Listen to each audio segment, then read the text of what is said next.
تابعت مديرة مكتب صوت العرب في بيروت جوال مارون تطورات الأوضاع في منطقة مزارع شبعة ومزارع كفرشوبة، واطلعت عن كثب على الإجراءات التي تولاها الجيش اللبناني لإعادة الأمن والأمان لسكانها.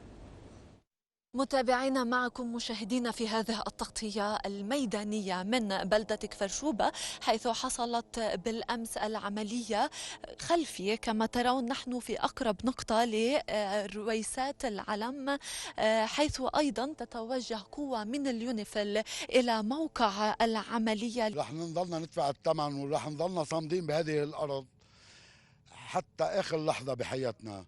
نحن عنا رزق، عنا أرزاقنا، عنا أولادنا، ما فينا نتخلى عنهم، ما بنتخلى عن هذه البلدة. نحن منفيين، ما سألاني عننا الدولة. نحن بيجوا بيلحقونا على المي، على الكهرباء، على رخصة البناء. إذا واحد بده يعمر متر دغري بيجوا بيلحقوه. نحن لازم تدعمنا الدولة، تعطينا إنه نحن تدفع لنا مصاري لحتى نصمد بهذه الأرض.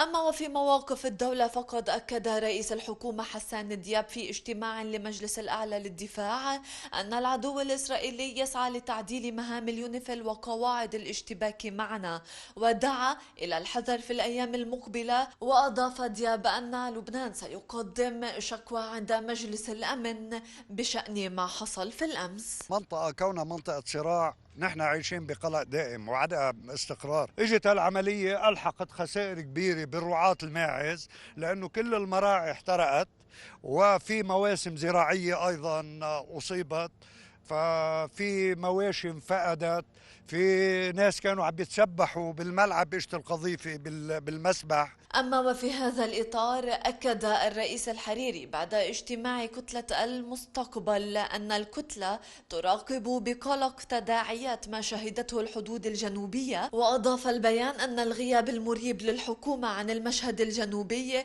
يضيف إلى سجل الإنجازات رصيدا جديدا لحالة الاهتراء، قبل أن تستفيق على وجود حدث أمني بعد 24 ساعة من حصوله. فإذا كذلك يمكننا أن نرى الدخان ما زال يتصاعد من على هذه التلة التي وقعت عليها العملية أمس. فإذا مشاهدينا، كنا معكم من الحدود الجنوبية مع فلسطين المحتلة، وبأقرب نقطة للعملية التي قامت بها بالأمس إسرائيل في تلال كفرشوبة.